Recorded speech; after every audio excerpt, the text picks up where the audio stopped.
Hey everyone, it's me Noah, back at it with the Meta Collectors. We have another competitive deck tech for you guys today, but first I just want to thank you all so much. We've been making these deck tech videos for not even 2 weeks, and you guys have shown us so much support. Keep doing that, keep liking, keep commenting. Let us know what you guys want to see. We'll make it happen. Thank you guys so much for supporting us. And Kevin, thank you for watching our videos. It's so cool to see how communicative and connected you guys are to the community. It's so awesome. So today, we're not messing around, folks. We've got Gummaroo Green. This deck is insane. This card's insane. Unfortunately, my Gummaroos are not yet signed by Kevin. I plan to fix that in the future if possible. So what does Gummaroo do and what does this deck do? Well, let's get down to it. 1 Forest Aura, 30 life points, 10 damage. The attack is called Recoil. When you attack with this beastie, it deals 10 damage, or you can bounce whatever you're declaring an attack on. That's huge. So you can bounce artifacts, you can bounce other creatures, you can just bounce them to your hand. So if you can't quite get rid of them, you can bounce them. But 10 damage isn't a lot, but that's okay because Gummaroo's got some tricks up his sleeve. He's got Tribal Boost. And what is Tribal Boost? Well, if you're familiar with Tribal Warcry in one of our previous videos, and if you haven't seen that one, I highly recommend you go do so. You'll know that this creature will get +10/+10 for each other beastie that shares a type with it. Well, every beastie in this deck is a fearsome beastie critter, so they're all going to give each other +10/+10 for each other one in play, so it gets insane very fast. But that's not all. Gummaroo, for some reason, because you think that face cares, do you really think that face cares? No. Gummaroo also doesn't take combat damage, so you can attack with Gummaroo, you can bounce things with Gummaroo, and be okay because you know he's not going to die in combat. Insane card, 1 aura, we're allowed to play 5, it's just nuts. And you might think this card has to have a drawback. Well, it does. If it gets attacked and dealt damage by a flame beastie or the target of a flame spell, it explodes and is dealt 50 damage. So it does have a weakness, but against everything else, it's so nuts that we just can't help but play it. And we have ways to mitigate the weakness. So we have 5 Gummaroos. Next up, we have Roperite. Roparite is 1 Forest Aura, 30 life points, 15 damage, has the Tribal Boost trait.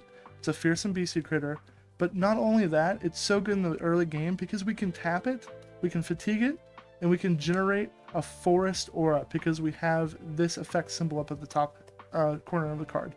This means that we can use this to generate and accelerate our board. We can start playing just multiple beasties in a turn because this itself acts as mana acceleration or aura acceleration.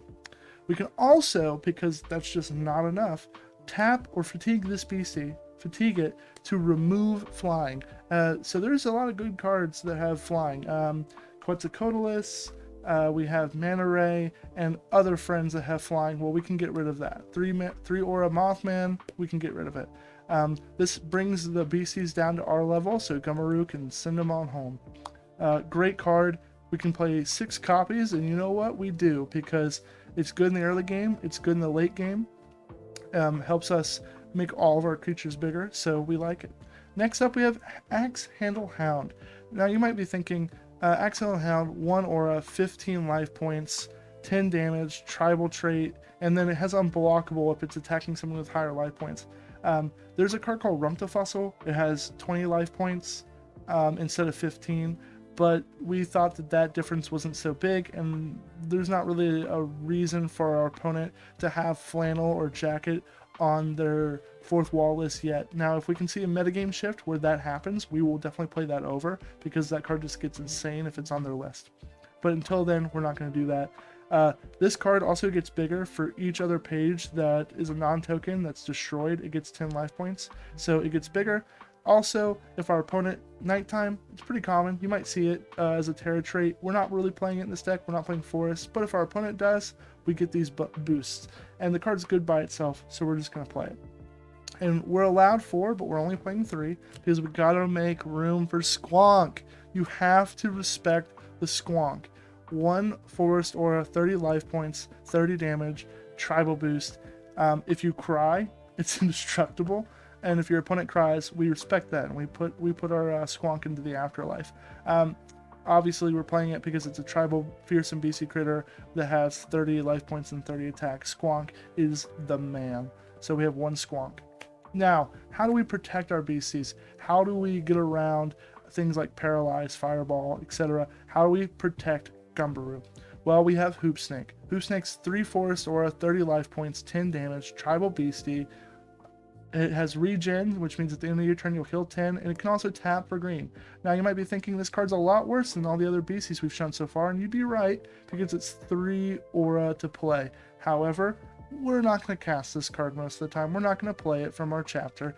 We're going to discard this to target a spell that's targeting any of our pages, and we roll a dice, and if we hit equal to or greater than the spell, so say they target our guy with a fireball, all we have to do is roll literally a 1, and then we get to redirect it, or anything higher. So we literally are always going to be able to redirect 1 aura casting spells, and then if we roll 2 or higher, we get to redirect 2 or higher, 3 or higher, 4 or higher, so on and so forth. So this is basically a redirection. So say they cast a 1 mana or 1 aura spell on our Gumberoo that would kill it.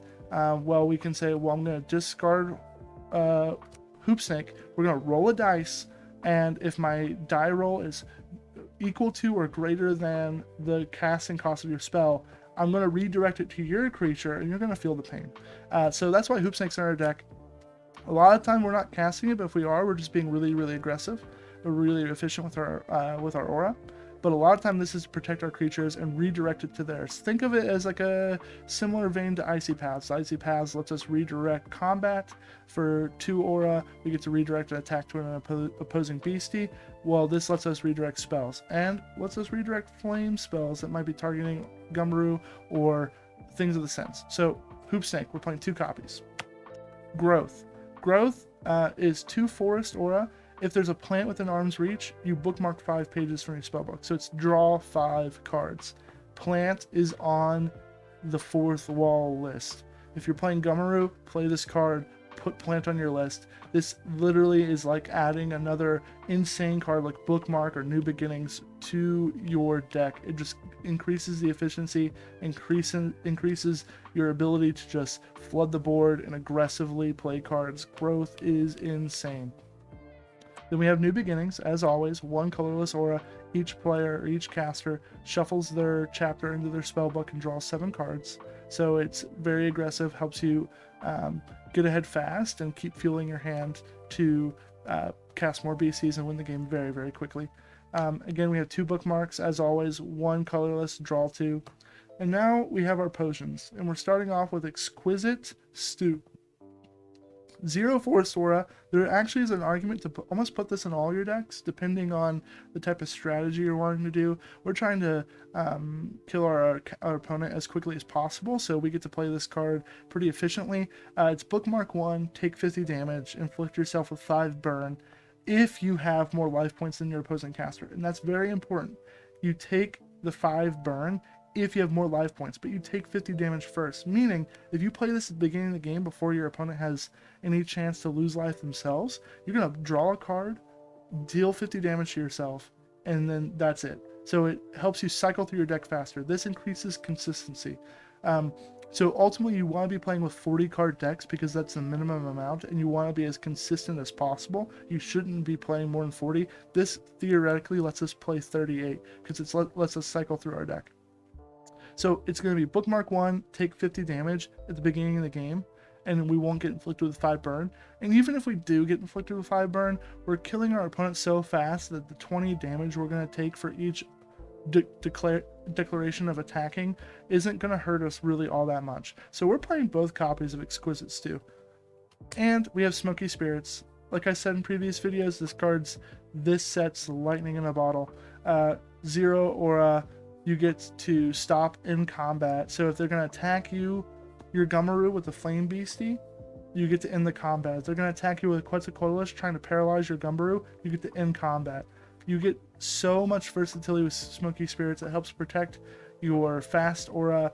This card is insane. It's fantastic. Play it. Smokey Spirits, only 2 copies. Lightning in a Bottle. Lightning in a Bottle in this deck is unreal. We get multiple combats, but that's not just it. We get to play, say we have Roperite. We go Forest Aura, Roperite.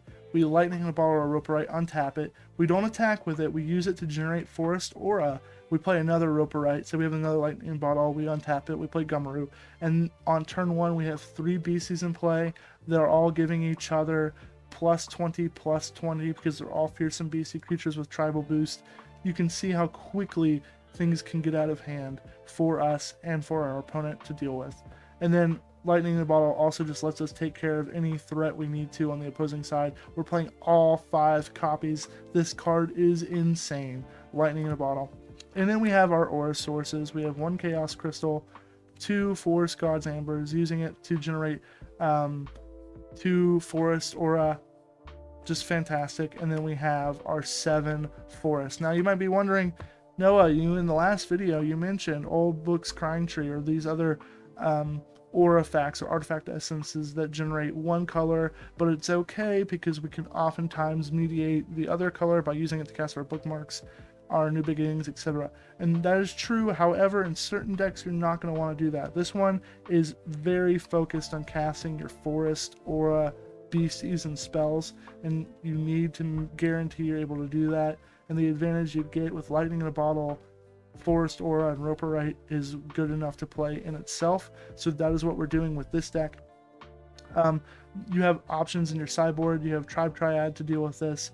You have Mcaster MD to deal with paralyzed counters or sleep indication counters. You have more Smokey Spirits. You have Potion Seller. There are 9 potions in this deck, so Potion Seller is a good sideboard option. Then again, you'll also have things like Absorb Aura and other things to mediate what's going on. This deck is nuts. I recommend playing this deck if you want to play at a high competitive level and you want to play very fast. It's very quick. It is very easy to learn. This deck is very aggressive, very fun. Give it a go for our Lord and Savior Gummaroo. And thank you guys again so much for always liking, commenting on these videos. If you want to see a deck in particular, let us know. We will make it happen. We are here to help you guys. We're here to support you guys. Whatever you guys want to see, we will make it happen. Quick shout out to a couple of guys in the Discord. Your Water Aura deck is coming. You guys have asked for Water Aura. I'm gonna make it happen. I'm waiting for one more Loveland Frogman, but we're gonna make that deck happen. We'll post it. There are some great guys out there that have been doing super well in competitive events. There was a guy that recently got second place at an event with a Water Aura deck. In the meantime, look to these other creators. They're fantastic. They're all putting out good videos. So look to that content. You'll be able to see it and find it. But outside of that, guys, always like, comment, subscribe. Thank you so much. Again, shout out to Kevin and Ted if you guys watch. Thank you guys so much. You guys are awesome. Cannot wait to get into some competitive Metazoo. Thank you guys. This is the Meta Collectors. Peace out.